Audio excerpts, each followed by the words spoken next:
ఓం నమ శివాయ. ఈ కార్యక్రమానికి ఇచ్చేసినటువంటి వేదికను అలంకరించిన పెద్దలందరికీ నమస్కారం చేసుకుంటూ, అలాగే ఈ కార్యక్రమానికి ఇచ్చేసిన భక్తులందరికీ కూడా నమస్కారాలు తెలియజేసుకుంటున్నాను.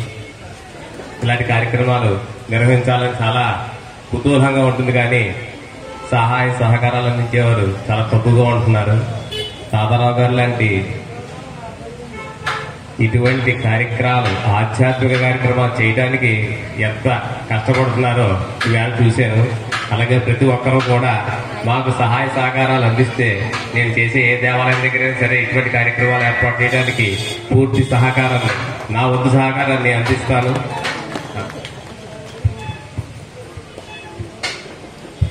థ్యాంక్ యూ రాము గారు. ఇప్పుడు మనం చేద్దామన్న ఆలోచన ఉన్న అధికారులు, పాలకవర్గం సహకరిస్తేనే మనం ఏదైనా చేయగలం. కాబట్టి నేను ఎప్పుడే చేసినా పాపం 30 సంవత్సరాల నుంచి ఎవరు వచ్చినా, ఏ కమిటీ వచ్చినా, ఏ అధికారులు వచ్చినా మనం చేసే కార్యక్రమాలకి వాళ్ళు పూర్తిగా స్పందిస్తున్నారు. కాబట్టి మనం మంచి కార్యక్రమాలు చేసుకోవడానికి అవకాశం లభిస్తుంది. ఇప్పుడు మన దేవస్థానం చైర్మన్ గారు ఇటీవలనే కొత్తగా ప్రమాణ స్వీకారం చేశారు. సాగర్ గారు అంటే చాలా మందికి తెలుసు, ఎందుకంటే ఆయన బ్యాంకు కన్నా దేవస్థానం కన్నా బ్యాంకు సాగర్ గారు అంటే బాగా అందరికీ పరిచయం. స్టేట్ బ్యాంక్ లో పనిచేసి రిటైర్ అయ్యారు.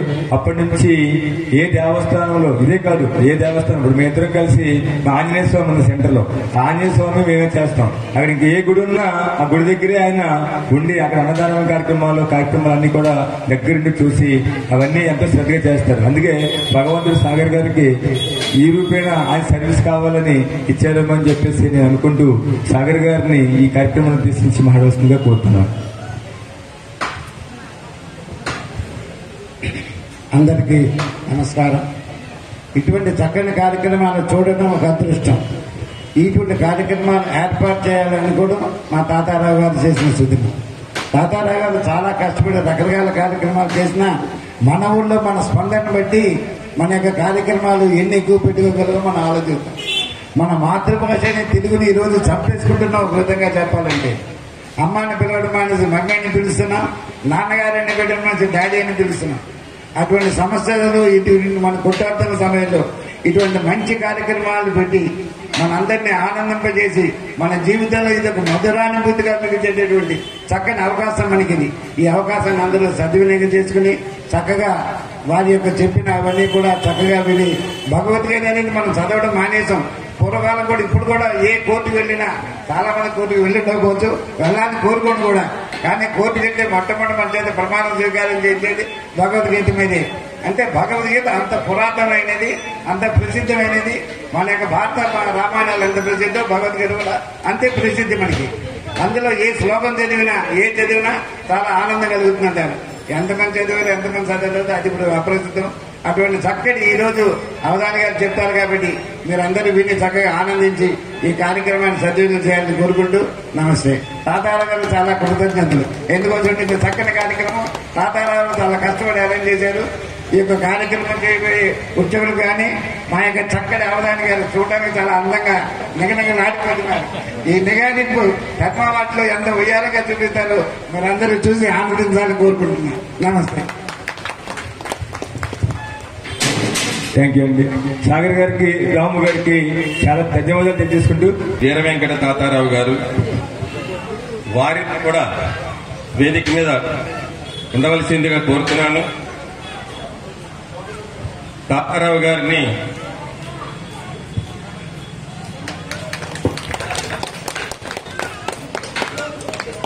ఎందుకంటే ఇంతటి కార్యక్రమాన్ని ఏర్పాటు చేసినటువంటి మరి చైర్మన్ గారు, ఈవో గారిని అంటే కాదండి, మీరు ఆయన్ని గౌరవిస్తే బాగుంటుంది, మీ అందరినీ మేము గౌరవిస్తాం, మా ఊరు వారి కనుక మా ఊరు వచ్చిన మీరు గౌరవించాలి అని చెప్పిన పెద్ద మనసు ఉన్నటువంటి చైర్మన్ గారికి, ఈవో గారికి ధన్యవాదాలు తెలియజేస్తూ ఇంత మంచి కార్యక్రమాన్ని ఏర్పాటు చేసినటువంటి తాతారావు గారికి మనందరం కరతాళ ధ్వనులతో హృదయపూర్వకంగా అభినందిస్తాం. వారు కూడా వేదిక మీద ఉండవలసిందిగా కోరుతున్నాను.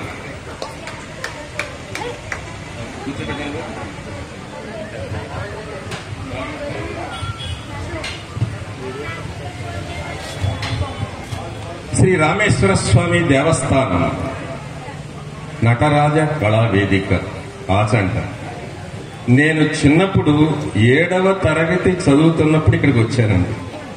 మళ్ళా ఇప్పుడు వచ్చానండి. అప్పుడు కూడా ఎలా వచ్చానంటే, మా తండ్రి గారు వెంకట నరసింహమూర్తి గారు పశ్చిమ గోదావరి జిల్లా డిస్ట్రిక్ట్ స్కౌట్ మాస్టర్ అండి. ఆయన ఆ పుణ్యం వల్ల నేను చాలా దేవాలయాలకి సేవ చేయడానికి తిరుమల తిరుపతితో సహా తిరిగానండి. అలా తిరిగిన ఊర్లో ఒకటి ఆచంట ఈ అద్భుతమైనటువంటి శ్రీరామేశ్వర స్వామి దేవస్థానం. మళ్ళా అదృష్టం కొద్దీ ఈ రోజున ఈ అవధాన కార్యక్రమాన్ని ఏర్పాటు చేసినటువంటి కారణంగా మరి చైర్మన్ గారు, ఈవో గారు, తాతారావు గారు, అవధాని గారు, మిగతా పెద్దలందరినీ, పరమ భక్తులైన మీ అందరినీ కలిసే అవకాశం వచ్చింది. తర్వాత సాధారణ ఇది రేపు ఏర్పాటు చేద్దామని చెప్పి అనుకున్నారండి. రేపైతే మరి వందలాది మంది ఉండేటటువంటి అవకాశం ఉంటుంది, అందువల్ల చేద్దామని. కానీ జరిగింది ఏంటంటే, వారు మళ్ళా వేరే కార్యక్రమానికి ఒరిస్సా వెళ్లవలసి ఉంది. అందువల్ల ఈ రోజు ఏర్పాటు చేయడం జరిగింది. నేను అన్నాను కూడా తాతారావు గారితో, నేనంతా జాగరణ చేస్తారండి, అందువల్ల అందరూ కూడా 12 దాటిన తర్వాత అప్పటి వరకు విశ్రాంతి తీసుకుని వస్తారు. ఇక్కడికి వచ్చినా ఇక్కడ కూడా జాగరణ చేయకుండా కూర్చునే విధంగా ఉండేటట్టుగా మన అవధానం ఉన్నా మనం మధ్య మధ్యలో మేల్కొల్పడం అనే విషయాన్ని నేను చూస్తానండి అని కూడా మాటిచ్చి తీసుకొచ్చి ఈ కార్యక్రమాన్ని నడిపిస్తున్నాను. ప్రపంచంలో అత్యుత్తమైనటువంటి విశేషం ఏంటంటే భగవద్గీత. గీత అంటే మాట అని అర్థం. మామూలుగా తెలుగులో గీత అంటే గీత భగవంతుడి యొక్క మాట. ప్రపంచంలో మామూలు మాటలకే ఇన్ని విలువలుంటే, మామూలు వాళ్ళు మాట్లాడుతుంటేనే ₹1000 ఇస్తుంటుంటే, మామూలు వాళ్ళు రావాలి, మాట్లాడాలి, మీరు మాట్లాడితే మేము వింటామని విన్నా విన్నా విన్నా తపన పడుతుంటే, ఇన్నిసార్లు విన్నాను ఎందుకన్నానంటే ఇప్పుడు వచ్చి చెప్తారు, మళ్ళా ఇంకోసారి మళ్ళా వారిని అడుగుతాం, ఏమండి మీరు వచ్చి మాట్లాడండి, మళ్ళా మీరు వచ్చి మాట్లాడండి. అలాగా ఎన్నిసార్లు జరిగినా సరే వారిని అలా భగవంతుడే వచ్చి మన కోసం మాట్లాడినటువంటి మాటల్ని, వాటిని ధారణ చేసి 700 శ్లోకాలని. ప్రపంచంలో చాలా ముఖ్యమైన విషయం ఏంటంటేనండి, ఆరోగ్యం, ధారణ, జ్ఞాపక శక్తి. ఈ రెండు ఉంటే అంతకంటే గొప్ప విశేషం ఇంకొకటి లేదండి. అటువంటి అద్భుతమైనటువంటి స్థితి కొంతమందికే లభ్యమవుతుంది. అలాంటి లభ్యమైన వాళ్ళల్లో మరి అదృష్టవంతుడు, మరి పీఠాధిపతి గారు ఆశీస్సులు, స్వామివారి ఆశీస్సులు, మనందరి అభిమానం పొందినటువంటి ఉమామహేశ్వరరావు. తను నిజంగా 22 సంవత్సరాల దీంట్లో గీత అవధానమే కాకుండా మామూలు అవధానం కూడా చేస్తున్నాడు. నిజంగా మన వాళ్ళు కోరినట్టు శతావధానానికి దానికి కూడా వచ్చేటటువంటి అవకాశం కలుగుతుంది. అందువల్ల తప్పనిసరిగా ఇంకొకటి శ్రీశైలం ఇలా పుణ్యక్షేత్రాల్లో చేయటం అంటే స్వామి దగ్గర చేస్తే కోట్లాది మంది దగ్గర చేసినట్లేనండి. అటువంటి అద్భుత కార్యక్రమాన్ని నిర్వహించడానికి కల్పించుకున్నటువంటి మరి దివ్య భారతి విద్యానికేతన్ వారిని కూడా, తాతారావు గారిని, వారి కుటుంబ సభ్యులందరినీ కూడా వచ్చినప్పటి నుంచి మమ్మల్ని ఎంతో ఆదరణతోటి లక్ష్మీపార్వతి గారు, భవ్య భారతి, పూర్ణసాయి, సాయి ప్రియ, సృజన, ఏంటంటే భవ్య భారతి బాగుంటేనే దివ్య భారతి వస్తుంది. అందువల్ల అద్భుతమైనటువంటి భారతదేశం ఏర్పడుతుంది. అందువలన భవిష్యత్తు భారతాన్ని తీర్చిదిద్దడానికి ఎంతో మంది చిరంజీవుల్ని పంపినటువంటి మహానుభావులు తాతారావు గారు. మరి నేను ఈ 2 మాటలైనా ఎందుకు చెప్పానంటే వీరు కొన్ని వాళ్ళ యొక్క చోట్ల ఏర్పాటు చేసుకోవాల్సి ఉంది. అందుకోసం చెప్పాను, తొందరగానే ప్రారంభించడానికి ప్రణాళిక చేస్తాను. ఎవరు ఏమేమిటి చేస్తున్నారు అనేటటువంటి విషయాన్ని, దాని విషయాన్ని తెలియజేస్తారు. తర్వాత మరి ఉమామహేశ్వరరావు చాలా అభినందనలు, సన్మానాలు పొందారు, చాలా గౌరవాలు పొందారు విద్యార్థి దశ నుంచి కూడా. అలాంటి వ్యక్తి మీ అందరికీ కూడా ఇది వరకు పరిచయం అనేటటువంటి విషయం దీంతో సఫలీకృతమై ఎన్నో కార్యక్రమాలు ఆ పరమశివుడు అనుగ్రహంతో పొందాలని కోరుకుంటూ, అవధానంలో 8 కార్యక్రమాలు ఉంటాయి. ఇందులో శ్లోక దర్శనం అంటే అవధాని గారికి ఎడమ వైపు ఉన్నారంటే వాళ్ళు కుడివైపు ఉన్నారు.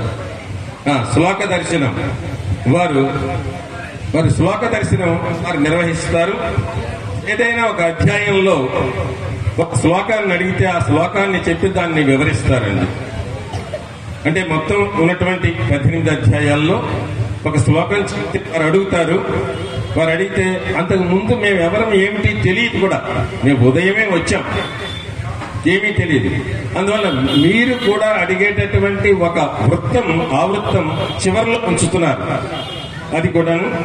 తర్వాత సంఖ్యా దర్శనం తాతారావు గారు ఏదైనా ఒక అధ్యాయంలో ఆ సంఖ్య శ్లోకాన్ని చెప్పమంటే చెప్పాలండి. అంటే అధ్యాయంలో ఎన్ని శ్లోకాలు ఉంటే వాటిల్లోనూ ఇప్పుడు 5వ అధ్యాయం 16వ శ్లోకం, తర్వాత 4వ అధ్యాయం 12వ శ్లోకం, అంటే ఆయన ఆ శ్లోకం ఏమిటి అనేటటువంటిది గుర్తు తెచ్చుకుని చెప్పవలసినటువంటి అవసరం ఉందండి. తర్వాత అంత్యాక్షరి తర్వాత ఏదైనా ఒక శ్లోకాన్ని చెప్పి ఆ శ్లోకం చివరక్షరాన్ని లేదా 3వ పాదం మొదటి అక్షరం తీసుకుని ఆ అక్షరంతో మొదలయ్యేటటువంటి భగవద్గీత శ్లోకాన్ని చెప్పటం. అంటే ఉదాహరణకి ఏదైనా ఒక శ్లోకం ఉందనుకోండి, ఉదాహరణకి సరస్వతి నమస్తుభ్యం అలాగా, అది అయిపోయిన తర్వాత చివరక్షరం దా అని వచ్చిందనుకోండి, దాంతో భగవద్గీతలో ఉన్న శ్లోకం చెప్పాలి. మీకు అర్థమై ఉంటుంది. వారు ఒక శ్లోకం చెప్తారు, మామూలుగా లోకంలో ఉండేటటువంటి శ్లోకాన్ని, అందులో చివరొచ్చినటువంటి అక్షరంతో భగవద్గీతలో ఉండేటటువంటి శ్లోకాన్ని చెప్తారు. తర్వాత అధ్యాయ వివరణ, ఇది ఎందుకు చెప్తున్నానంటే మీకు ఎలా జరుగుతుంది అనేటటువంటి తెలియడానికి చెప్తున్నాను. తర్వాత 18 అధ్యాయాల్లో అధ్యాయ వివరణ డాక్టర్ గొలిశెట్టి వైష్ణవి సాయి ప్రియ, ఆ మహాతల్లి మరి ఐఐటిలో పిహెచ్డి చేసి వచ్చింది. ఇంకా చెప్పాలంటే తాతారావు గారికి మరి కోడలామె. అటువంటి విద్యా సరస్వతీదేవి ఈ రోజున ఆయన అన్నారు, మా కుటుంబంలో వాళ్ళు ఒత్తు చంద్రజీ గారు అని. కాదండి, బాగా చదువుకున్నటువంటి వాళ్ళు వేదిక మీద ఉంటే మిగతా వాళ్ళకి స్ఫూర్తి వస్తుంది, అందుకోసం ఆ తల్లిని అలా కూర్చోబెట్టండి. అందరూ మగవాళ్ళనే ఉంచారు, ఆడవాళ్ళని ఉంచలేదండి, ఎవరు అడగకుండా ఉండడానికి కూడా అవకాశం ఉంటుందండి అని చెప్పి కూర్చోబెట్టామండి. తర్వాత అఖండ పఠనం, ఏదైనా ఒక శ్లోకాన్ని చెప్తే అక్కడి నుంచి మిగతా శ్లోకాలన్నీ వరుసలో చదివేటువంటి. ఏదైనా ఒక శ్లోకం భగవద్గీతలో ఒక శ్లోకంతో ప్రారంభిస్తే మళ్ళా మనం ఆత్మని చెప్పేటంత వరకు ఆయన వెళ్ళిపోతూనే ఉంటారండి. అది. తర్వాత విలోమ పఠనం, ఇది చాలా కష్టం, విలోమ పఠనం. తర్వాత ఏదైనా ఒక అధ్యాయంలో ఒక సంఖ్య గల శ్లోకాన్ని చెప్పమంటే దాన్ని వెనక నుంచి చెప్పడం అండి. 10వ అధ్యాయంలో 12వ శ్లోకం అడిగాడు అనుకోండి, 4 పదాలు ఉంటాయి అనుష్ఠుప్ ఛందస్సులో, 4 చెప్పాలి, 3 చెప్పాలి, 2 చెప్పాలి, 1 చెప్పాలి. తర్వాత మనం సంతకెళ్ళేటప్పుడు 4 వరుసలో చెప్తేనే 3 మర్చిపోతున్నాం. మళ్ళా ఇంటికి ఫోన్ ఒకటి, మళ్ళీ ఆవిడేమనుకోకుండా వినపడతలేదు వాట్సాప్ పెట్టేయమంటాం తెలివిగా. ఆ విధంగా నడుస్తున్నటువంటి ఈ కాలంలో ఇన్ని శ్లోకాలు గుర్తుపెట్టుకుని శ్లోకం అడిగినప్పుడు 4, 3 వెనక్కి నడవడం ఎంత కష్టమో ఇలా శ్లోకాలు చెప్పడం చాలా కష్టం. తర్వాత అక్షర దర్శనం మహానుభావ అక్షర దర్శనం గోపావైద్యుల మాధవ శర్మ గారు డాక్టర్. ప్రతి శ్లోకంలో 4 పదాలు ఉంటాయి. అనుష్ఠుప్ ఛందస్సులో మనకి 2 కిందే కనిపిస్తూ ఉంటాయి, కానీ అందులో 4 పదాలు ఉంటాయండి. అంటే ఒక పాదంలో 2 కింద ఉంటాయి. అది 8 అక్షరాలతో ఉంటుంది. మొత్తం శ్లోక పదం ఏదైనా అధ్యాయంలో ఒక శ్లోకం చెప్పి ఆ పాదం చెప్పి ఆ పాదంలో అక్షరం సంఖ్య చెప్తే, ఉదాహరణకి ఏదైనా ఒక శ్లోకం చెప్పి అందులో మొదటి పాదంలో 4వ అక్షరం అన్నాం అనుకోండి, ఆ అక్షరం ఏంటో చెప్తారు. ఇంకా నెక్స్ట్ అప్రస్తుత ప్రసంగం, ఇది మీకు మామూలు అవధానాల్లో కూడా ఉంటుంది. ఈ అన్ని అవధాని గారు ఆలోచించుకునేటప్పుడు ఆయన ఆలోచనకు అడ్డు తగిలేటట్టు రకరకాలుగా అడిగే ప్రశ్నలు అన్నమాట అప్రస్తుత ప్రసంగం. మరి సూరంపూడి వెంకటరమణ గారు వారు అడుగుతారు. అంటే మనం ఏదైనా ఆలోచించుకుంటే మధ్యలో మాట్లాడితే ఎంత చిరాకుగా ఉంటుందండి. ఆయన అలా చిరాకు పడకుండా సరదాగా శివుడు ఎక్కడ నాట్యం చేసుకుంటాడండి, ఎక్కడ నాట్యం చేస్తే మనకి ఎందుకండి, అయినా సరే ఆయన అడుగుతూ ఉంటారు. ఈయన ఆలోచిస్తుంటే ఆయన అడుగుతూ ఉంటారు. అడిగింది చెప్పుకుంటూ మిగతా దాన్ని ముందుకు తీసుకువెళ్తారు. తర్వాత వ్యక్తాక్షరి ఉంటుంది. వ్యక్తాక్షరి తర్వాత ఇవి సమన్వయం చేసుకుంటూ ఒక్కొక్కటి వృత్తాల కింద నడుస్తూ ఉంటుంది. అద్భుతమైనటువంటి కార్యక్రమం. మీరు ఒక్కసారి కరతాళ ధ్వనులతోటి హర హర మహాదేవ శంభో శంకర, హర హర మహాదేవ శంభో శంకర, హర హర మహాదేవ శంభో శంకర. ఎందుకంటే శివాయ విష్ణు రూపాయ శివరూపాయ విష్ణవి, విష్ణుశ్చ హృదయం శివ, శివశ్చ హృదయం విష్ణు. ఇక్కడ మనం ఈ వేదిక మీద చేస్తున్నటువంటి ఈ భగవద్గీత కార్యక్రమం కైలాసంలో ఉన్న పరమశివుడు విని పార్వతీదేవితోటి మనకి శుభాశీస్సులు అందించాలని కోరుకుంటూ అవధాని గారిని వారు శ్లోకంతో ప్రారంభించి మిగిలినటువంటి వరుస చెప్తూ ఉంటారు. దాని ప్రకారం ఈ అద్భుతమైనటువంటి గీతావధాన కార్యక్రమాన్ని నడిపించుకుందాం. ధన్యోస్మి. నమస్కారం.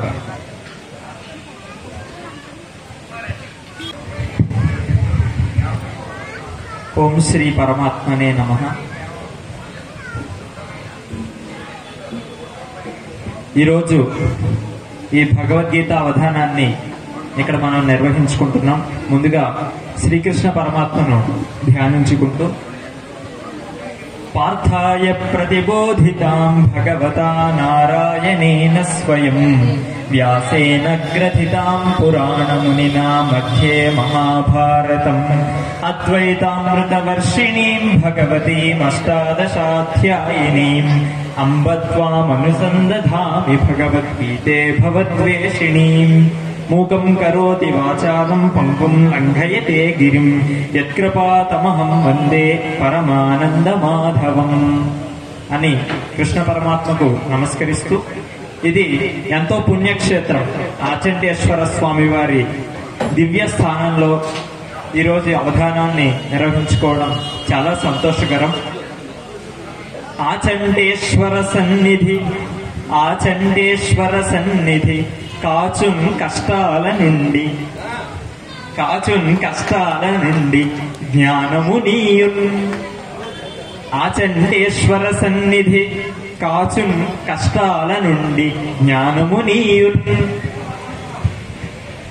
గీతాచార్యుని ఆచార్య గీత పర్వము, ఆచార్య గీత పర్వము ఆచరింపగను, ఆచరింపగను ఇచట అవకాశమిదే, ఆచరింపగను నిచట అవకాశమిదే అని.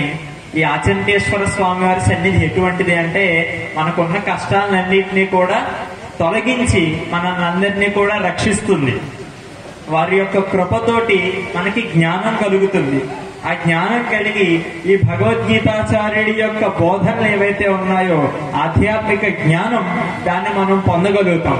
అటువంటి ఒక గొప్ప అవకాశం ఈరోజు ఈ కార్యక్రమం అని ఈ పద్యం ద్వారా తెలియజేస్తూ, ఆచంటేశ్వర స్వామి వారిని మనస్సులో ధ్యానించుకుంటూ తొలి గురువులైన తల్లిదండ్రులకు నమస్కారాలు తెలియజేస్తూ,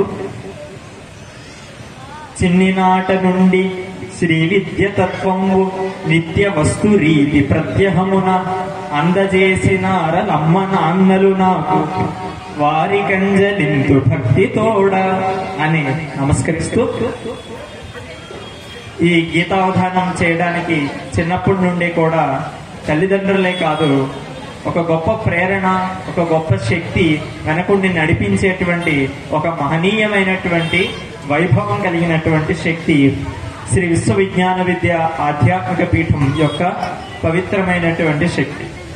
పీఠాధిపతులు బ్రహ్మర్షి డాక్టర్ ఉమరాలి షా సద్గురువర్యులు నన్ను చిన్నప్పటి నుండి కూడా భగవద్గీత చదవండి, భగవద్గీత నేర్చుకోండి అని ప్రేరేపించి, ప్రోత్సహించి, ఆశీస్సులు అందించి ఈరోజు ఈ స్థానంలో కూర్చోబెట్టారనడంలో నా అనుభవంగా నేను తెలియజేస్తూ, అది నా అనుభవంలో నిరూపణైనటువంటి విషయంగా మీ అందరికీ కూడా తెలియజేయడానికి సంతోషిస్తున్నాను. గీతాశ్లోకములను పఠించుమని, గీతాశ్లోకములను పఠించుమని విజ్ఞేయాత్మ విద్యాకనత్ శ్రీశక్త్యాత్మ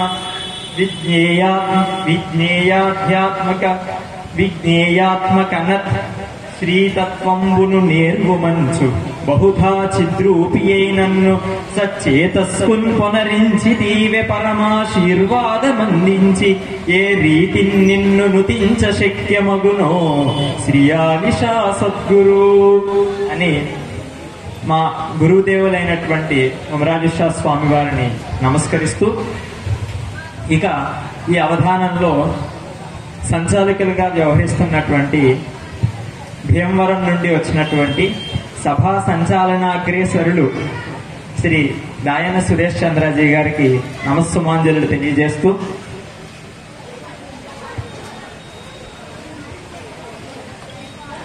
తరువాత ఇక్కడ ఈ కార్యక్రమాన్ని నిర్వహించుకోవడానికి ప్రతి చిన్న విషయం దగ్గర నుండి కార్యక్రమ నిర్వహణలో పెద్ద పాత్ర వరకు అన్నీ తానే ఎంతో చక్కగా నిర్వహిస్తున్నటువంటి కొలిశెట్టి వీర వెంకట తాతారావు గారికి కూడా నా నమస్కారాలు తెలియజేస్తూ ఈ దేవస్థానం యొక్క ఈవో గారు అలాగే ఈ చైర్మన్ గారు వీరందరికీ కూడా ప్రత్యేకంగా పేరు పేరున ధన్యవాదాలు తెలియజేస్తూ వారికి కూడా నమస్సుమాంజలు అర్పిస్తూ ఈ అవధాన కార్యక్రమంలో ప్రాశ్నికులుగా పాల్గొంటున్నటువంటి పండితులందరికీ కూడా నా యొక్క నమస్కారాలు తెలియజేస్తూ ఈ అవధానాన్ని వీక్షించి ఆశీర్వదించడానికి వచ్చినటువంటి ప్రేక్షకులందరికీ కూడా నా నమస్సులు తెలియజేస్తూ ఇక ఆలస్యం లేకుండానే అవధానాన్ని ప్రారంభిద్దామని ప్రార్థిస్తున్నాను.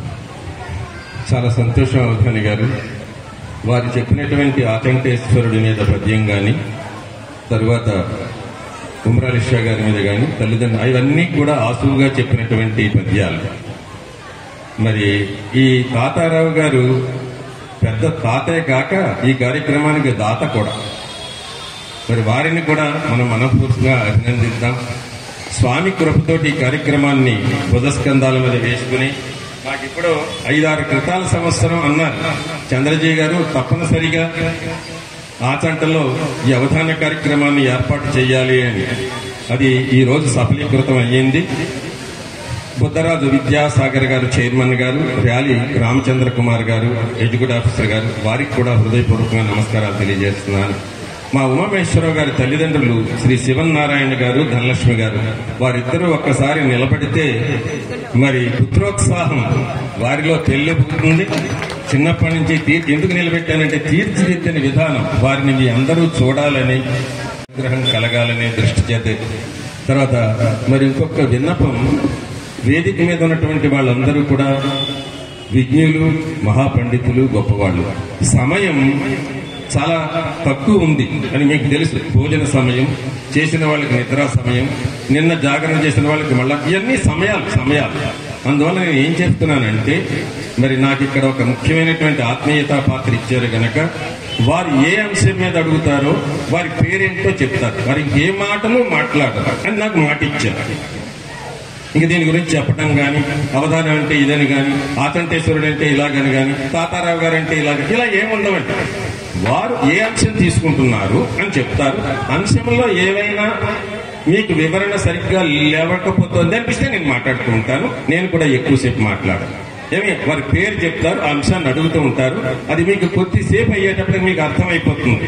చిన్నపిల్లలకి ఎవరెవరు ఏంటో ఇంటికి వచ్చిన చుట్టాలు ఎలా తెలిసిపోతారో, చాక్లెట్ ఇచ్చేవాడెవడు, చాక్లెట్ లాగేసుకునేవాడెవడు, పిల్లడికి గొప్పగా తెలిసిపోతుందండి. అలా తెలుస్తుంది మీకు అని మనం చేస్తూ, ఇప్పుడు మొదటి అంశం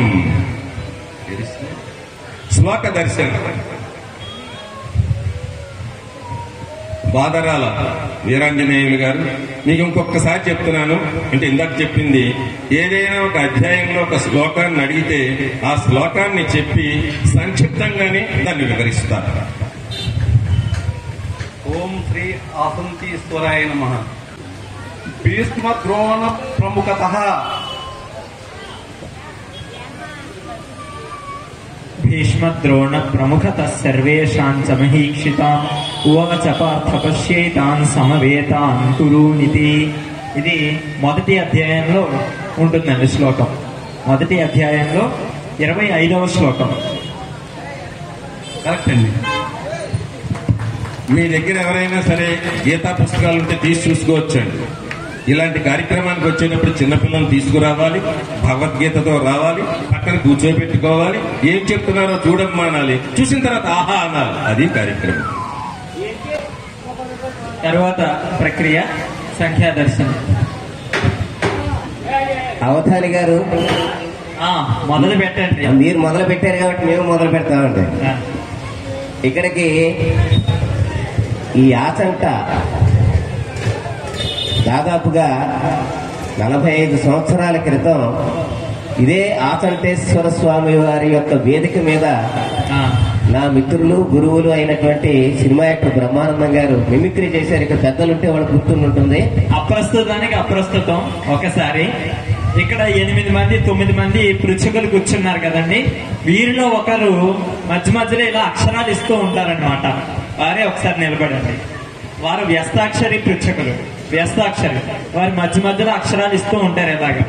అవి నేను గుర్తు పెట్టుకుని చివరిలో మొత్తం అన్నిటినీ కూడా ఒక క్రమంలో చెప్పాలి. వారు 18వ అక్షరం లా, 18వ అక్షరం లా. లక్ష్మిలో లా అండి, లతలో లా. లతలో లా అంటే లక్ష్మీదేవి కూడా లతలాగా అనుస్యూతంగా రావాలి అనేటువంటి ఉద్దేశంతో లతలో లా అన్నమాట. లతలో లా కూడా వస్తున్నారండి. లకలకలలో లా. 18వ అక్షరం లా. ఇది నా దగ్గర పెట్టుకోవడం లేదు, ఇక్కడే పెట్టేస్తున్నాం. చివరిలో కూడా చూసేది లేదు. ఇదిగోండి సంచాలకులే దీనికి ప్రమాణంగా సాక్ష్యంగా నిలబడ్డారు కాబట్టి వారికి ఇచ్చేస్తున్నాం. 18వ అక్షరం లా అన్నట్టు మీకు చెప్తాం. మీరు ఎవరైనా కాగితాలు ఉంటే 1, 2, 3, 4, 5, 6, 7, 8 అని 18 అంకెలు వేసుకోండి. ఆయన ఎంత విడివిడిగా ఇస్తున్నారు. 18 ఒకసారి ఇచ్చారు, 3 ఒకసారి ఇస్తారు, 6 ఒకసారి ఇవ్వచ్చు. అలా మీరు అక్కడ అక్షరాలు రాసుకోండి. చివరిలో అన్ని కలిపి వరుసలో చెప్తారండి. మీకు ఎవరికైనా అంత ఓపిక ఉంటే తప్పనిసరిగా ఒక కాగితం తీసుకుని వరుసలో అంకెలు వేసుకుని ఏ అక్షరం వచ్చిందో చూసుకుని అక్షరాన్ని అక్కడ నోట్ చేసుకోండి. చివరిలో చెప్తారు. ఎందుకు చెప్పానంటే ఎంత ప్రతిభ మీకు అర్థం అవుతుందండి. ఇప్పుడు అప్పుడు మధ్యలో ఇది ఆలోచించుకోకుండా ఆయన అడుగుతున్నారు చూడండి. ఫోన్ లో కూడా టైప్ చేసుకోవచ్చండి, అవకాశం కూడా ఉంది. అంటే కొంచెం అప్డేట్ అవ్వాలి కదా, అందుకని ఫోన్ లో కూడా టైప్ చేసుకోవచ్చు మీరు. తర్వాత ఆ ఫోన్ నాకు ఇచ్చేసేయాలండి. అవగారి గారు పోలేండి, ఇప్పటికైనా నాకు వదిలిపెట్టారు, చాలా సంతోషం. మేము అలాగే అనుకుంటాం మీరు వదిలితే. సరిగ్గా 45 సంవత్సరాల క్రితం జరిగిన శివరాత్రి ఉత్సవాల్లో బ్రహ్మానంద గారి సినిమా నటులు, ఆయన నాకు మిత్రులు, గురువు. ఇక్కడ ఆయన మిమిక్రీ కార్యక్రమం చేశారు. ఆయనకి ముందర నేను ముద్దబ్బాయి ఏకపాత్ర చేశాను. ఇక్కడ మేమిద్దరం కలిసే వచ్చాం. మళ్ళీ 45 సంవత్సరాల తర్వాత అందుకనే వచ్చారేమో అప్రస్తుతానికి.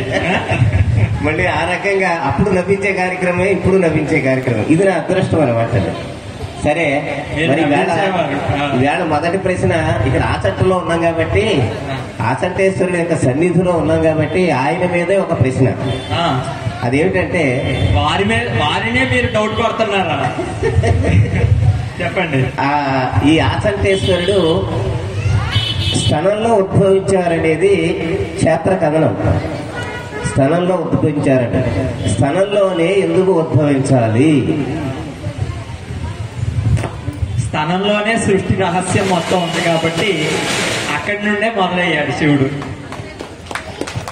ధన్యవాదాలు. దానికి చెప్తా. 2వ అధ్యాయంలో 65వ శ్లోకం చెప్పండి స్వామి. 2వ అధ్యాయం 65వ శ్లోకం.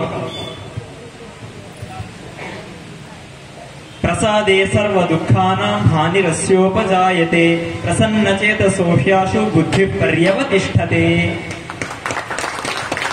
ఇది సాంఖ్యయోగంలో 65వ శ్లోకం.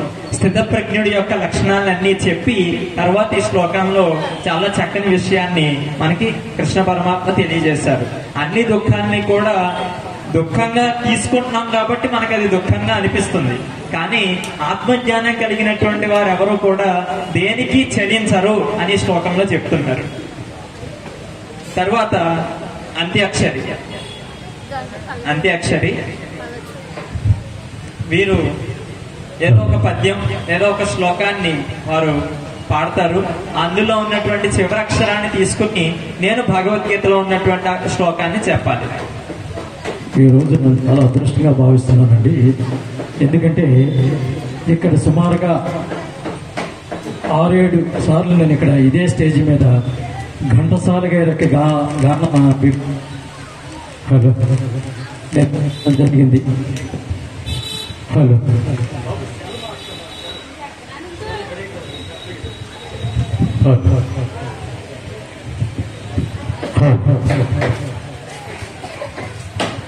తిరిగి మళ్ళా నాకు అదృష్టం వచ్చినట్టుగా భావిస్తూ మధుర గాయకులు గానం చేసినటువంటి ఒక పద్యాన్ని తమకు వివరించుకుంటాను సార్.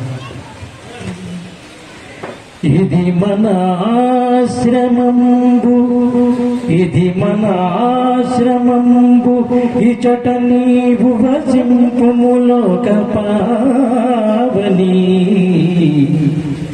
సదమల వృత్తి నీకు పరిచర్యలు చేయుదిరి తపస్సు తపస్విని ముదముగ రామనామము ముదముగ రామనామము తపోవనమెల్ల ప్రతిధ్వనింతు నీ పదములు సోకి మాయునికి పావనమై చెలువందును అమరో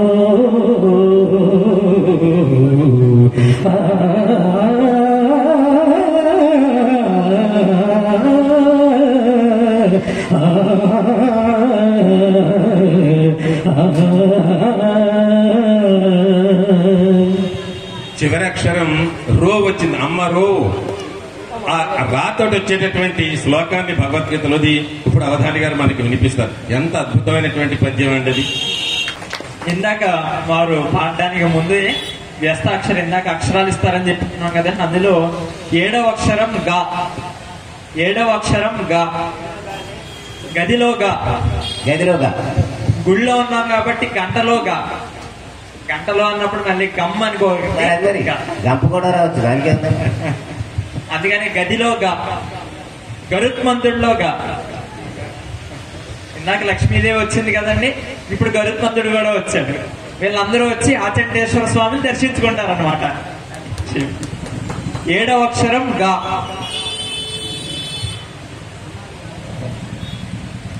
ఇప్పుడు తోటి భగవద్గీతలో ఉన్నటువంటి శ్లోకాన్ని చెప్పాలి. రజస్తమశ్చాభిభూయ సత్వం భవతి భారత, రజస్సత్వం తమశ్చైవ తమస్సత్వం రజస్తథా. ఇది 14వ అధ్యాయంలో 10వ శ్లోకం. పుస్తకాలు ఉన్నవారు చూడొచ్చు. ఓం నమ శివాయ. భగవద్గీత అష్టావధాన కార్యక్రమంలో ఒక అత్యద్భుతమైనటువంటి అంశాన్ని నాకు ఇచ్చారు. ఇది చాలా అదృష్టంగా భావిస్తున్నాను. ముందుగా సభా సరస్వతికి ప్రణమిల్లుతూ అఖండ పట్టణం కార్యక్రమంలో ఒక శ్లోకాన్ని ఆలపిస్తాను. అక్కడి నుంచి కర్మణ్యేవాధికారస్తే.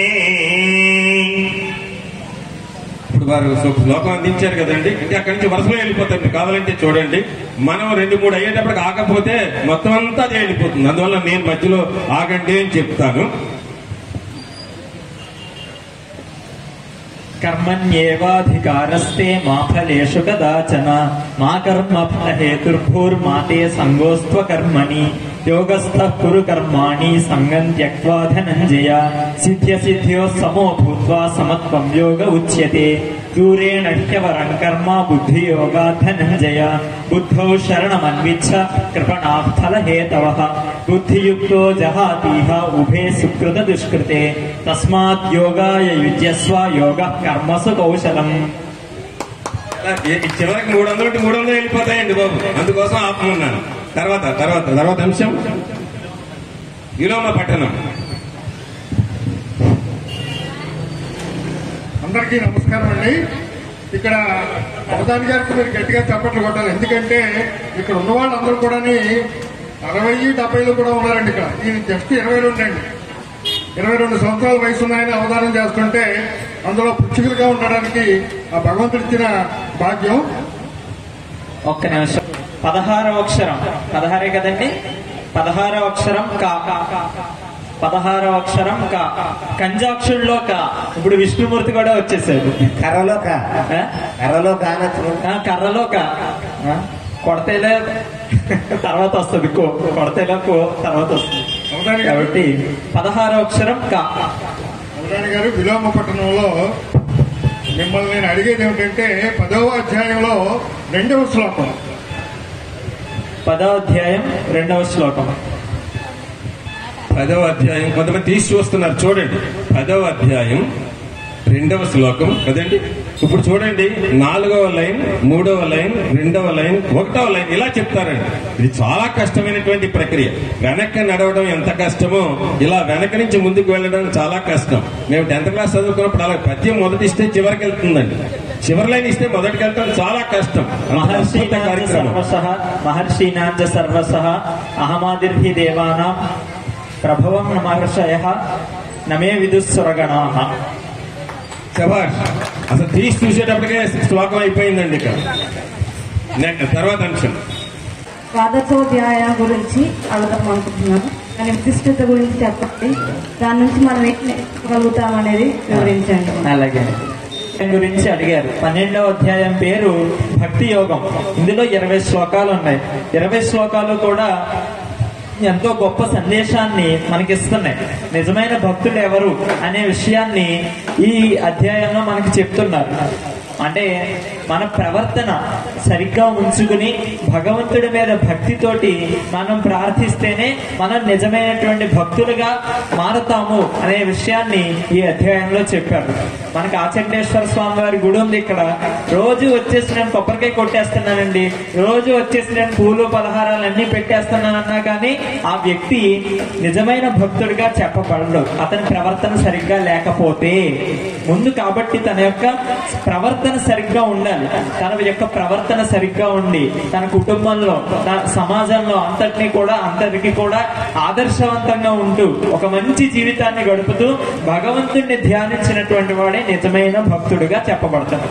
ఆ సందేశం మనకి 12వ అధ్యాయం ఇస్తుంది. భగవద్గీత చదవడం మొదలు పెట్టేవారు ఎవరైనా కానీ ముందు 12వ అధ్యాయంతో మొదలు పెడతారు. ఆ అధ్యాయంతో మొదలు పెట్టడం కూడా చాలా మంచి విషయం. అది ఈ అధ్యాయానికి ఉన్నటువంటి ప్రాముఖ్యత. చాలా సంతోషం. భజి సేవాయామనండి. భక్తి అంటే సేవ చేయటమేనండి. అందుకనే మీకు సుప్రభాతంలో కూడా భక్తాసదాస చరమావధి దాసదాస అంటాడు. భక్తుడి యొక్క భక్తుడు చివరివాడికి సేవ చేసినా సరే భగవంతుడికి అందుతుంది. అందులో ఇక్కడ తుడిచి మనం ఇక్కడ రావడానికి అవకాశం కల్పించుకున్నటువంటి ఏ మహాతల్లి తండ్రి ఉన్నాడో వాళ్ళకి నమస్కారం పెట్టి గుళ్ళోకి వెళ్ళాలండి. అది గొప్ప భక్తి అని అర్థం. తర్వాత వీరు 20వ అక్షరం నాకి నావత్తు, కన్నప్పలో నా అన్నమాట. కన్నప్పలో నా శివుడికి మరి భక్తుడు కన్నప్ప కదా. ఇందాక లక్ష్మీదేవి నెక్స్ట్ తర్వాత విష్ణుమూర్తి గరుత్మంతుడు కూడా వచ్చారు. తర్వాత ఇప్పుడు కన్నప్ప కూడా వచ్చాడు. అదేలేండి అన్నలోనా వెన్నలో కూడా నా. 20వ అక్షరం నా. అవధాని గారు చెప్పండి. చల్లగా గాలి వేస్తుంది ఏమంటే ఇలాంటి వీచేటువంటి ఫ్యాన్ అంటే ఇష్టమా? ఆరోగ్యాన్ని సైకిల్ తప్పితే ఆరోగ్యాన్ని ఇస్తారు కాబట్టి సైకిల్ అంటే ఇష్టమా? లేదంటే ఏమైనా పోసుకుని తాగేందుకు ఉపయోగించే గ్లాస్ అంటే ఇష్టమా? అది కాదంటే చెరువులో అందంగా కనిపించేటువంటి పద్మం అంటే ఇష్టమా? వీటిల్లో మీకు ఏదంటే ఎక్కువ ఇష్టం? వారు ఒక రకంగా అడుగుతున్నారండి. అది ఎందుకో రాజకీయ స్ఫురణ కలిగించేటువంటి విధంగా ఉంది కాబట్టి వేదిక దిగిన తర్వాత వారినే మీరు అందరూ కలిసి ప్రశ్నించండి. ఏదేమైనా అవధాని గారికి ఫ్యాన్స్ అంటే ఇష్టం. ఫ్యాన్స్ ఉండాలి కదా. మరి చాలా సంతోషం. అడగండి. సభా సరస్వతి నమస్కారం. కొన్ని వందల తెలివైన నక్కలు ఒక సింహాన్ని దాడి చేద్దామనే ప్రయత్నం ఎలా ఉందో అంతటి మేధావి వర్గం సింహంలా చిరుప్రాయంలోనే సింహం అయినటువంటి విజ్ఞానాన్ని పొందినటువంటి ఒక ధార్మిక లక్షణంతో భగవద్గీతని ఔపాసన పట్టడం అనేటువంటి కుంభ సంభవుళ్ళ ఔపాసన పట్టినటువంటి ఒక మహామేధావితో ఒక ధారణా శక్తి ఉన్నటువంటి ధారణాభూతం అన్నారు. గరికపాటి గారు కూడా అంటూ ఉంటారు ధారణాభూతం అని. చేత ధారణ రాక్షసుడు అయిన అలాంటి భగవద్గీతని ధారణ చేసినటువంటి ఈ పద్య రాక్షసుడికి అనేక ప్రశ్నలతో మనందరం కూడా విసిగిస్తూ వినోదాన్ని పొందుతూ ధార్మిక ఆధ్యాత్మిక డోలలో ఓలయాడుతూ ఉన్నాం మనం. ఇంతటి మహా కార్యక్రమానికి చూడండి, చిన్న చిన్న కార్యక్రమాలు పెడితే ఎవరు పెడితే వాళ్ళు డ్యాన్స్ అయినప్పటికీ కొన్ని వేల మంది స్తంభాలు పట్టుకుని ఉంచుంటూ ఉంటారు. ధార్మికమైనటువంటి కార్యక్రమాలు కానీ ఇలాంటి జ్ఞానము సముపార్జన చేసేటువంటి కార్యక్రమాలకి కూర్చున్న వాళ్ళు నిరాశ నిస్పృహతో ఉంటారు. కూర్చున్న వాళ్ళని అటు ఇటు చూస్తున్నటువంటి వాళ్ళు ఏదో అమాయకంగా కూర్చున్నా అనుకుంటూ ఉంటారు. కానీ మహానిధి మహాసముద్రము సరస్వతి దేవి అంతర్వాహినిగా ఉంటుంది. అదే మేధ. అటువంటి మేధా సంపత్తిని పొందినటువంటి మన అవధాని గారికి ఒక ప్రశ్న. 8వ అధ్యాయంలో 6వ అధ్యాయంలో 8వ శ్లోకంలో 2వ పాదంలో 3వ అక్షరం మళ్ళా ఒకసారి చెప్పండి. వాళ్ళు వెతుక్కుంటున్నారు. వీళ్ళ కోసం అడగలేదు, నేను పుస్తకాలు వెతుక్కునే వాళ్ళ కోసం అడిగాను. అలాగే ఏదైనా సమయ విలంబన ఆలంబన చేయడానికి సమర్థుడిగా సమన్వయకర్త తప్పనిసరిగా ఏం చెప్పినాడంట. 6వ అధ్యాయంలో 8వ శ్లోకంలో ద్వితీయ పాదంలో తృతీయ అక్షరం. ద్వితీయ అంటే 2వ పాదం, తృతీయ అంటే 3వ అక్షరం. స్థో సాకి ఒత్తుథ ఓత్వం స్థో కూటస్థో. చైర్మన్ గారు కరెక్టేనా? చైర్మన్ గారు ఇలా అంటున్నారండి. ఒక్కసారి తప్పట్లు కొట్టి, చాలా కష్టమైన విషయం అండి. ఆయన ఇంకా అడగలేదు, ఈయన అక్షరం చెప్పేస్తున్నారు. చాలా చాలా అదృష్టం. మనం ఇలాంటి వారు మధ్య ఉండగలగటమే భగవంతుడు మనకు చేసిన అదృష్టం అని మనం చేస్తూ నెక్స్ట్ 2వ వృత్తం 11వ అక్షరం సా. వాళ్ళకు అక్షరం వచ్చిందండి బాబు. 11వ అక్షరం సా. సంస్కృతంలో సా. సత్యంలో సా. 11వ అక్షరం సా. తగ్గిలింపులో కూడా అనుకోవచ్చు. సరిగమల్లో సా. లింపులో సా. సరదాలో సా. ఒక ఆవృత్తం అయిందండి. అంటే ఆవృత్తం అంటే మీరు రౌండ్ అంటే నాకు ఇష్టం లేదు. ఒక రౌండ్ అయింది, 2 రౌండ్లు అయింది. ఏంటి చంద్రశేఖర్ కూడా రౌండ్ల గురించి కొన్ని పదాలు అలా అయిపోయాయండి బాబు. విచిత్రం ఏంటంటే ముష్టి అంటే పిడికిలి అని అర్థం అండి. ముష్టి అంటే పిడికిలి అని అర్థం. మరి ముష్టి ఎత్తుకుంటున్నాడంటే పిడికుడు అడుగుతున్నాడు కనుక దాని అర్థం మారిపోయి పిడికిలనే అర్థం అడుక్కోవటం అయిపోయింది. అలాగే మరి మంచి సలహా ఇచ్చారు. వృత్తం అన్నారు, మళ్ళీ వృత్తం అంటే మళ్ళీ ఏంటో చెప్పాలి. గుండ్రని అంటే 0 ఇలా ఇన్ని ఎందుకు. కానీ అందువల్ల మొదటిసారి మొత్తం యనమండుగురు తమ్ముడు అడగటం అయింది. ఇప్పుడు 2వ భాగం ప్రారంభమవుతోంది. 2వ భాగంలో మొదటి అంశం. అవధాని గారు సంచాలకుల వారు రౌండ్లు అంటున్నారు. మీరు రౌండ్లు పగలేస్తారా రాత్రి వేస్తారా? రాత్రి వేసే రౌండ్ వేరు, పగలు వేసే రౌండ్ వేరు. అందరూ అయితే నేనైతే ఒకటే రౌండ్ నాది. ఏంటో తెలుసా అండి, భగవద్గీత పారాయణం రౌండ్స్ అన్నమాట. భగవద్గీత పారాయణం రౌండ్ చేసి జగత్తునంతటిని కూడా సరౌండ్ చేస్తా. తర్వాత 2వ ఆవృత్తంలో మొదటి శ్లోక దర్శనం. అసంజయం మహాబాహో అసంశయం మహాబాహో మనో దుర్నిగ్రహం చలం అభ్యాసేన తు కౌంతేయ వైరాగ్యేన చ గృహ్యతే. అసంశయం మహాబాహో మనో దుర్నిగ్రహం చలం అభ్యాసేన తు కౌంతేయ వైరాగ్యేన చ గృహ్యతే. ఈ శ్లోకంలో మనస్సుని ఎలా నియంత్రించుకోవాలో కృష్ణ పరమాత్మ చెప్తున్నాడు. 2 మార్గాలు మనస్సుని నియంత్రించుకోవడానికి. ఒకటి అభ్యాసం, మనం సాధన చేయాలి. మరి మనస్సు ఎక్కడికో వెళ్ళిపోతుంది, మళ్ళీ తెచ్చి అమ్మ మనస్సు ఇక్కడే కూర్చోవాలి నువ్వు అని చెప్పి మనం కూర్చోబెట్టాలి. అంటే వైరాగ్యం, ఇంకా పరిపూర్ణంగా వైరాగ్యం. ప్రతి దాంట్లో కూడా ప్రతిదీ కూడా అనిత్యము అనేటువంటి జ్ఞానం, ఒక నిశ్చయాన్ని మనస్సులో దృఢంగా ఏర్పరచుకున్నప్పుడు వైరాగ్యం కలుగుతుంది. ఈ 2 మార్గాలు మనస్సుని నియంత్రించడానికి కృష్ణ పరమాత్మ చెప్పారు. అది ఈ శ్లోకంలో. తర్వాత 2వ ప్రక్రియ సంఖ్యాదర్శనం. అవధాని గారు మీరేమో నోరు చేసుకుంటారు, వారేమో చెయ్యి చేసుకుంటారు. 12వ అధ్యాయం జ్ఞా 12వ అక్షరం. ఒక్కొక్క అక్షరం ఒక్కొక్క అధ్యాయం లాంటిదండి. మరి విజ్ఞాలో జ్ఞ, ప్రజ్ఞలో జ్ఞ. ప్రజ్ఞ 12వ అక్షరం ప్రజ్ఞలో జ్ఞ. అంటే వీరందరూ వచ్చారు కదండి ఇందాక వైకుంఠం నుండి. వాళ్ళందరూ వచ్చి ఆచండేశ్వరుని దర్శించుకున్నారు. దర్శించుకుని సత్యం యొక్క మహిమను తెలిపి అందరికీ కూడా ప్రజ్ఞ యొక్క విలువను తెలియజేస్తున్నారు అనమాట. అది 12వ అధ్యాయంలో వారు బోధిస్తున్నారు. అవధాని గారు చెప్పండి. నాకు ఎప్పటి నుంచి ఒక డౌట్ అనుమానం ఉందండి. డౌట్ అనుమానం 2 ఉన్నాయి వారికి.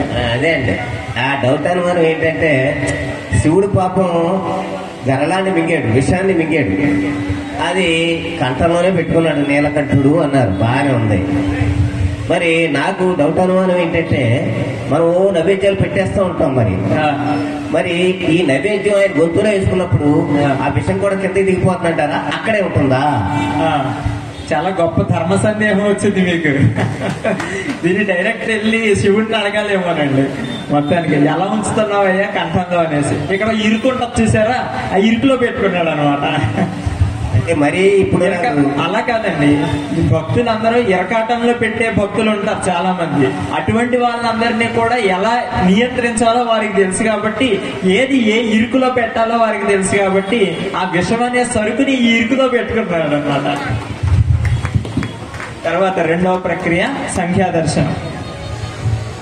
దశమాధ్యాయంలో 16వ శ్లోకం. దశమాధ్యాయం 16వ శ్లోకం.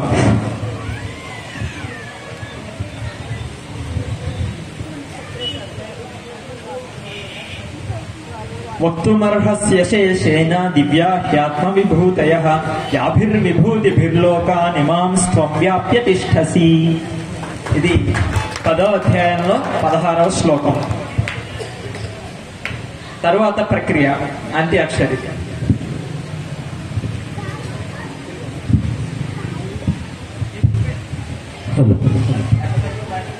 ఇప్పుడు భయంకరమైన పద్యం పాడుతున్నారు. పెద్ద పద్యం పాడండి, పెద్ద పద్యం. ధారిణి రాజ్య సంపద మదంబున కోమల కృష్ణ చూచి రంభోరు నిజోరు దేశమున నుండగ పిల్చిన ఈ ధురాత్మ దుర్వార మదీయ బాహు పరివర్తిత చండ గధాభిఘాత భగ్నోరు తరోరు చేయుదు సుయోధను ఉగ్రరణాంతరంభును.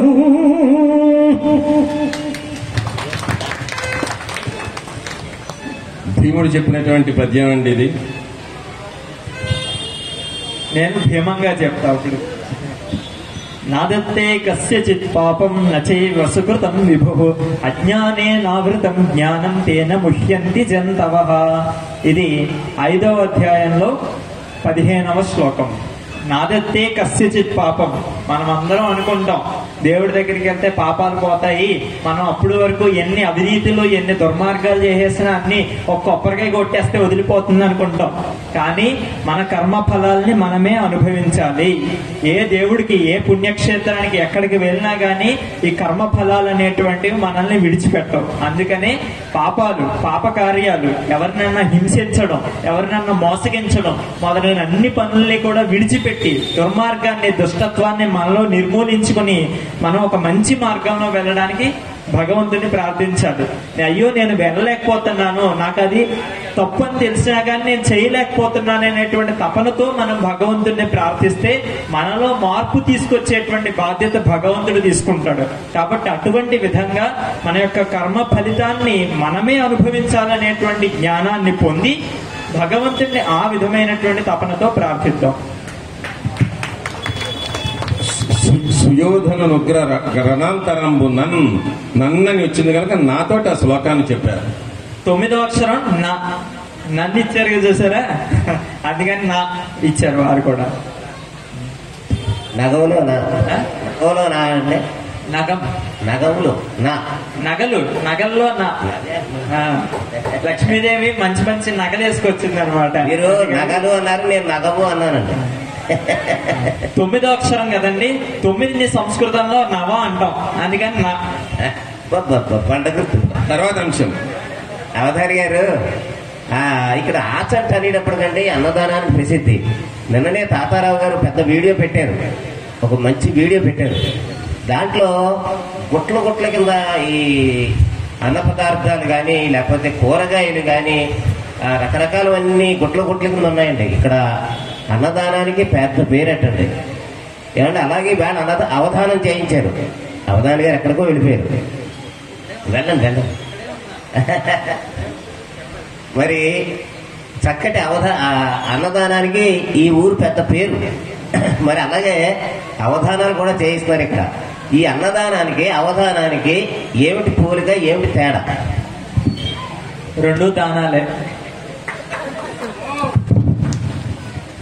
ఇంకా చాలా దానాలు ఉన్నాయి, తర్వాత తెలుస్తుంది. వారు ఎప్పుడు అంత పెద్ద పెద్దగా అడిగితే ఇంత చిన్నగా తిరుమల చేయాలి అంతే. అలాగైతే నేను పెద్ద సంచి తెచ్చుకోలేదు, మరి చాలా ఉన్నాయంటారు. అలా కాదండి, ఎప్పుడైనా మనకి ఏదో పెద్ద కష్టం వచ్చేస్తుంది అనుకుంటాం, ఎంతో పెద్ద భారంగా మనం ఫీల్ అయిపోతాం. కానీ చివరికి చూస్తే చిన్న దాంతో అది పరిష్కారం అయిపోతుంది. ఎంత పెద్ద తాళం చెవైనా ఎంత పెద్ద తాళమైనా చిన్న తాళం చెవితో తెరుచుకున్నట్లుగా మనం బుద్ధిని సరిగ్గా వాడితే అన్నిటిని కూడా పరిష్కరించుకోవచ్చు. తర్వాత అంశం అఖండ పఠనం.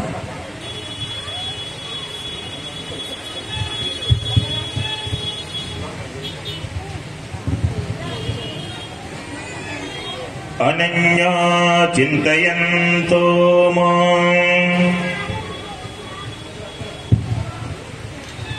అనన్యాశ్చింతయంతో మాం ఏ జనాః పర్యుపాసతే తేషాం నిత్యాభియుక్తానాం యోగక్షేమం వహామ్యహం. ఏప్యన్య దేవతా భక్తా యజంతే శ్రద్ధయాన్వితాః తేపి మామేవ కౌంతేయ యజంత్య విధిపూర్వకం. అహం హి సర్వయజ్ఞానాం భోక్తా చ ప్రభురేవ చ నతు మామభిజానంతి తత్వేనాతశ్చ్యవంతి తే. యాంతి దేవవ్రతా దేవాన్ పితॄన్ యాంతి పితృవ్రతాః భూతాని యాంతి భూతేజ్యా యాంతి మధ్యాజినోపి మాం. పత్రం పుష్పం ఫలం తోయం యో మే భక్త్యా ప్రయచ్చతి తదహం భక్త్యుపహృతం అస్నామి ప్రయతాత్మనః. తర్వాత అంశం చాలా చక్కగా చెప్పారండి. 6 శ్లోకాలు వరుసన ఒక్కసారి చప్పట్లతో అభినందన తెలియజేయండి అవధాని గారికి. 13వ అక్షరం త. 13వ అక్షరం త. త్రయోదశ కదండి, ఆ రేప తీసేస్తే తా వచ్చేస్తుంది అంతే. తల్లిలో తన్నడంలో గట్టిగా తొంతాం. తర్వాత ప్రక్రియ అధ్యాయ వివరణ.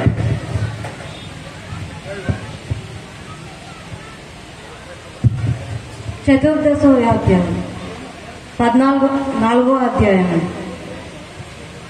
14వ అధ్యాయం. 4వ అధ్యాయం. చతుర్థోధ్యాయం.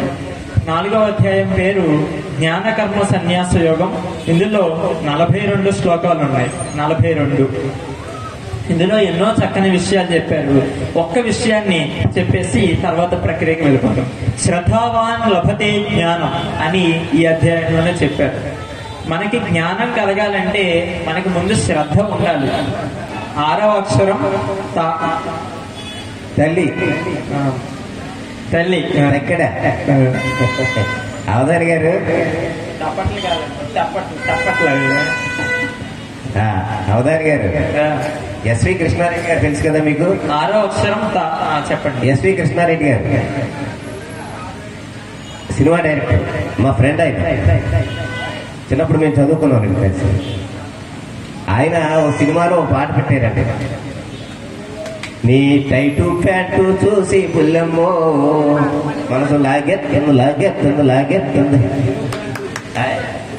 నీ జీను ప్యాంటు చూసి పుల్లమ్మో మనసు లాగెత్తుంది అన్నాడు. ఏ జీన్ ప్యాంట్ చూస్తే అలా లాగేస్తుందండి, నాకు అర్థం అవుతుంది. అయ్యో, జీన్స్ ప్యాంట్ చూస్తే లాగేస్తుంది అంటారు. ఆ జీన్స్ లో అలాంటి లాగేయడం అనేటువంటి గుణం అంటే లాగేస్తుంది. జీన్సే అక్కర్లేదు, ఎలా ఉన్నా గానీ ఆ జీన్స్ సరిగ్గా లేకపోతే వాళ్ళలో ఉన్న జీన్సే వేసుకున్నారని మనం చెప్పక్కర్లేదు. చాలా సంతోషం. అంటే శరీరంలో జీన్స్ ఉంటే అలా లాగుతుందని అవధాని గారు చెప్పారు. నేనేం చెప్తానంటే జీన్ ప్యాంట్ చేసుకుంటే ఎదర కూర్చుని ఒక లాగా లేకపోతే రాదండి, అది జీన్ ప్యాంట్.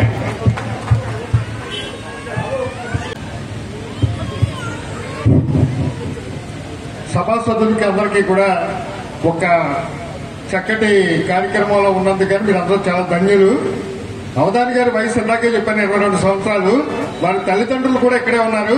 ఒకసారి మీరు నిలబడండి. ఒకసారి వాళ్ళని చూసి ఇంత గొప్ప కుమారుని కన్నా వాళ్ళ జన్మ ధన్యం. ఒకసారి కరతాళతో అభినందనలు తెలియజేయండి. Thank you sir. అవధాని గారు 6వ అధ్యాయం 5వ శ్లోకం.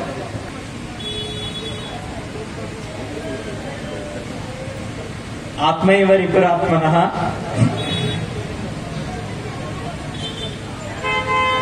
ఆత్మైవ హ్యాత్మనో బంధుః నాత్మానం అవసాదయేత్ ఉద్ధరేద్ ఆత్మనాత్మానం. 6వ అధ్యాయం 5వ శ్లోకం. విలోమ పఠనం పూర్తయింది. మీరు పుస్తకం తీసి వెతికేటప్పటికే పూర్తయిపోతుంది. మన అవధాని గారు తల్లిదండ్రులు అనుకుంటున్నారు, చంద్రజీ గారు ఒకసారి నిలబెట్టారు, ఈయనోసారి నిలబెట్టారు, ముఖ్యంగా మూడోసారి ఒకసారి నిలబెడతారు, ఇంకా అక్కడితో ఆపండి బాబు అని అనుకున్నట్టుగా అనిపిస్తోంది నాకు. తర్వాత విషయం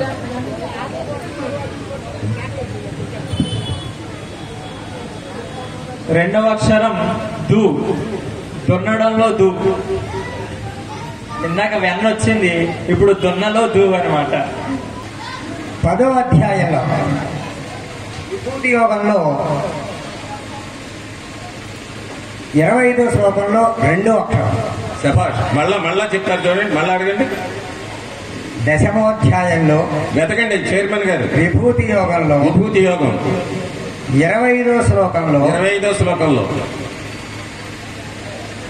2వ అక్షరం. 2వ అక్షరం. ఎన్న పదం అండి? పాదం. మొదటి పాదం.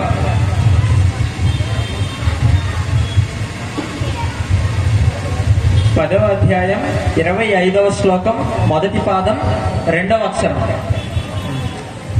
హ. మహర్షిలో హ.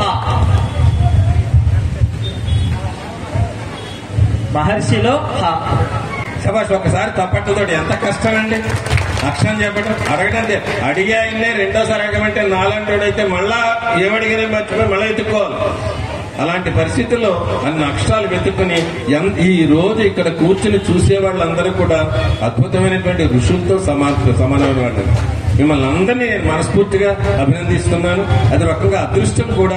అది అందరికీ లభ్యమయ్యేది కాదు. మీ కుటుంబ సభ్యులందరికీ మేలు చేసేటటువంటి విషయం అండి బాబు ఇది. అందువల్ల తప్పనిసరిగా ఇలాంటి అద్భుతమైనటువంటి స్థితిని పొందుతున్న మీ అందరికీ సర్వాంతర్యామి శుభాశీస్సులు ఇవ్వాలని కోరుకుంటూ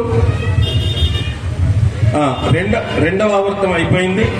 3వ దాంట్లోకి వచ్చేస్తున్నాం. తెలుగు తెచ్చుకోవాలి. జాగరణ అంటే అదే. జాగరణ అంటే రాత్రి అంతా పడుకోకుండా ఉండడం, మేల్కొనే ఉండాలనేసి సినిమాలు లేదా సీరియల్లో చూస్తూ బలవంతంగా కళ్ళు మూతలడిపోతున్నా గానీ లేదు ఇవాళ శివరాత్రి ఏదోలా జాగారం చేయాలని కూర్చోవడం కాదు. అసలు జాగారం యొక్క ముఖ్య ఉద్దేశం ఏంటంటే తాను ఏంటి అనేటువంటి జ్ఞానాన్ని పొందడమే జాగరణ. అదే ఆత్మ జాగరణ అని వేదాంతంలో చెప్తారు. అది నిజమైన జాగరణ యొక్క తత్వం. అది తెలియబడాలంటే భగవద్గీతను చదవాలి. 5వ అక్షరం ఎం. ఎంతలో ఎం. వివిధం నరకస్వే దగ్గర పెట్టు. త్రివిధం నరకస్యేదం ద్వారం నాశనమాత్మనః కామః క్రోధస్తథా లోభస్తస్మాదేతత్రయం త్యజేత్. ఇది 6వ అధ్యాయంలో 21వ శ్లోకం. మనకి నరకం అంటే తెలుసు కదండి. నరకం అంటే కత్తి తీసుకుని నరకం, ఆ నరకం కాదు, క్రియ కాదు. అక్కడ నరకం అంటే అదొక లోకం ఉంటుందని, అంటే మనం చనిపోయిన తర్వాత అక్కడికి వెళ్తామని చెప్తారు కదా పెద్దలు. పాపం చేస్తే నరకం వెళ్తారు, పుణ్యం చేస్తే స్వర్గానికి వెళ్తారని చెప్తారు కదా. ఆ నరకానికి తీసుకువెళ్లేటువంటి దారులు ఏమేంటంటే మనలో ఉన్నటువంటి కామం, క్రోధం, లోభం. ఈ 3 నరకానికి మార్గాలు. కాబట్టి ఈ 3టిని మీరు తొలగించుకుని మంచి జీవితాన్ని గడపండి అని కృష్ణ పరమాత్మ చెప్తున్నారు ఈ శ్లోకంలో. రెండవ అంశం సంఖ్యాదర్శనం. అవధాని గారు మావారు అంటారు. ఆడాడు భర్తనే మావారు అంటారు. ఎందుకు మావారు అంటారు అసలు? అది ఒక తెలుగు పదం ఇంకొక ఇంగ్లీష్ పదంతో చేసినటువంటి సమాసం అన్నమాట. మా వారితో చేసుకునేటువంటి వారు కాబట్టి వారంటే యుద్ధం. ఎవరో చేయకూడదు యుద్ధం, మాలో మేమే చేసుకుంటాం అనే ఉద్దేశంతో మా వారు అన్నమాట. అది అలా ఏర్పడింది పదం. ఇతరులతో ఇద్దరు కలిసి చేస్తారు కనుక నేను ఎవరు కలిసి చేస్తే బాగోదు యుద్ధం. యుద్ధానికి మొత్తానికి సిద్ధంగా ఉండాలి. అధ్యాయంలో 23వ శ్లోకం. 2వ అధ్యాయంలో 23వ శ్లోకం. నైనం ఛిన్నంతి శస్త్రాణి నైనం దహతి పావకః నచైనం క్లేదయంత్యాపో నశోషయతి మారుతః. ఆత్మ గురించి చెప్తూ ఈ ఆత్మని ఎవరు ఏం చేయలేరని ఈ శ్లోకంలో చెప్పారు. ఆత్మ నిత్యము శాశ్వతం, ఎల్లప్పుడూ స్థిరంగా ఉంటుంది. తర్వాత ప్రక్రియ అంత్యాక్షరి. సర్వమంగళ గుణ సంపూర్ణుడగు నిన్ను నరుడు దేవునిగా గణరయుగాత. రామనామము భవస్తోమ భంజన దివ్య తారక నామమై తనరుగాత.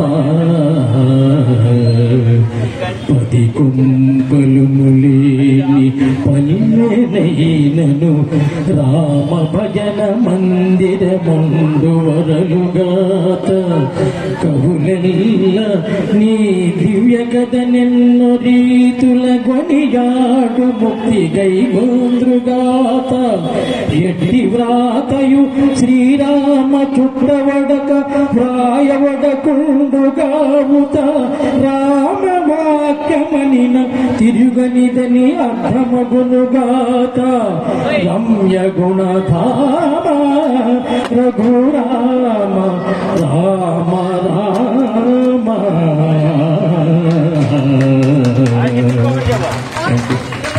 రామ రామ ఎంతో చక్కగా, నిజంగా అండి వారు ఎంతో చక్కని గాత్రంతో ఆలపించారు. వారికి ధన్యవాదాలు. మకారంతో శ్లోకం.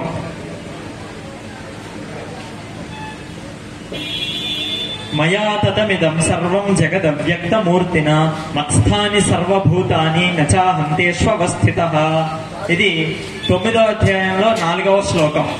9వ అధ్యాయంలో 4వ శ్లోకం. ఈ ప్రపంచం అంతటినీ కూడా నేనే వ్యాపించాను అని పరమాత్మ చెప్తున్నాడు. అంటే కేవలం ఆచండేశ్వర స్వామి ఒక గుళ్ళో ఒక విగ్రహంగానే మాత్రం కూర్చోలేదు దేవుడు. దేవుడు ఎలాంటి వాడు అంటే, పరమాత్మ ఎలాంటి వాడంటే సర్వాంతర్యామి, సర్వవ్యాపకుడు. అంతటా అణువు మొదలు మహా బ్రహ్మాండాల వరకు మొత్తం అంతటిని కూడా వ్యాపించి ఉన్నటువంటి వ్యక్తియే పరమాత్మ. మిగతా వ్యక్తులు ఎవరు కూడా అలా వ్యాపించలేరు. కేవలం పరమాత్మ మాత్రమే సర్వవ్యాపకుడు, సర్వాంతర్యామి, సర్వజ్ఞుడు, సర్వోన్నతుడు, సర్వ చైతన్య స్వరూపి. కాబట్టి అటువంటి అంత ఉత్కృష్టత ఉంది కాబట్టి మనం పరమాత్మని ప్రార్థించాలి.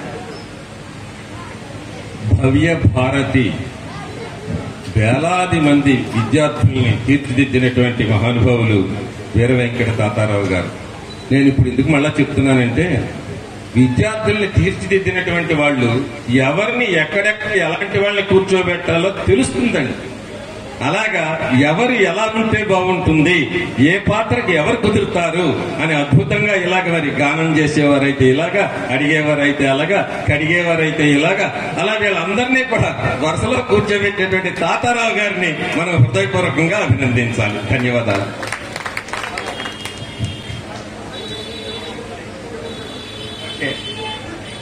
మొదటి అక్షరం చ. మొదటి అక్షరం చ. చకోరంలో చ అండి. చకోరంలో చ.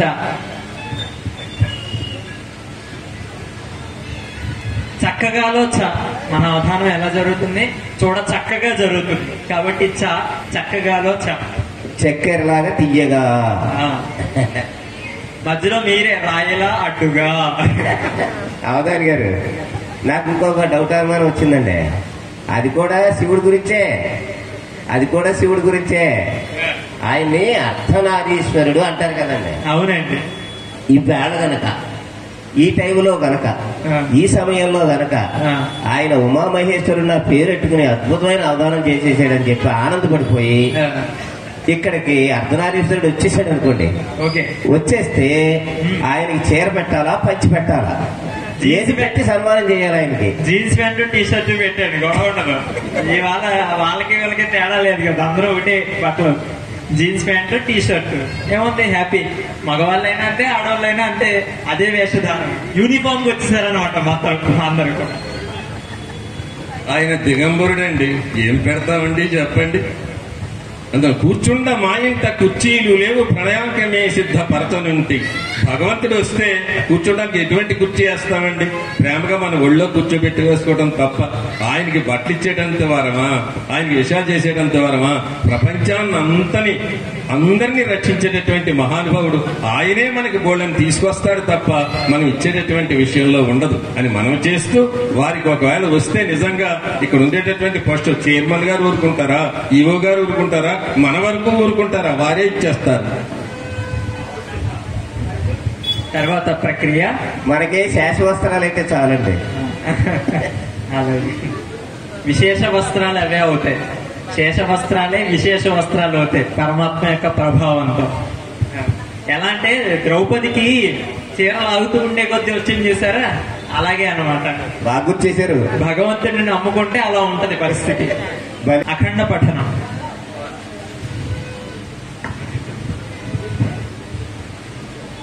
యదా యదా హి ధర్మస్య 15వ అక్షరం చూ. 15వ అక్షరం చూ. చురకలో చూడండి. చురకలో చూనే మీకు వేస్తాను తర్వాత.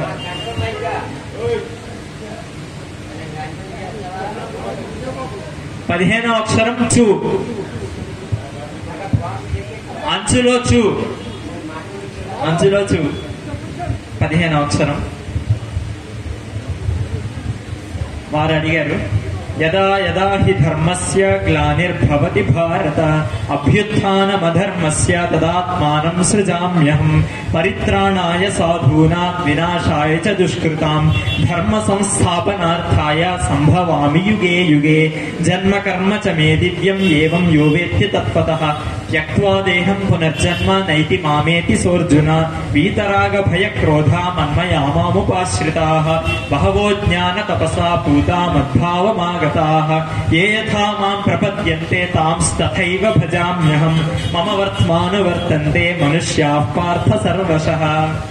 ఆపకపోతే అలా వెళ్ళిపోతే 5 శ్లోకాలు అనర్గళంగా చెప్పారు అవధాన్ గారు. ఒకసారి చెప్పట్లు అభినందన తెలియజేయండి. 5 కదండి, ఆ చివరి ఎన్ని ఉంటే అన్ని వెళ్ళిపోతాయి మొదటికి.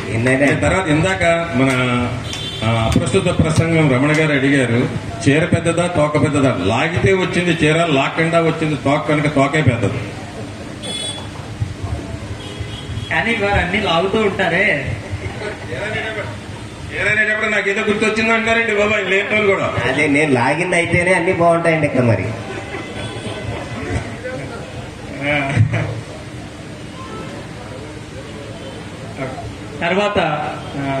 తర్వాత ప్రక్రియ విలోమ పఠనం.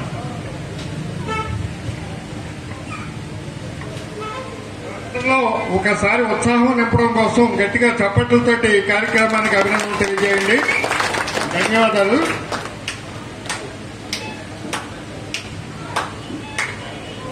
అవధాని గారు, 13వ అధ్యాయం 6వ శ్లోకం.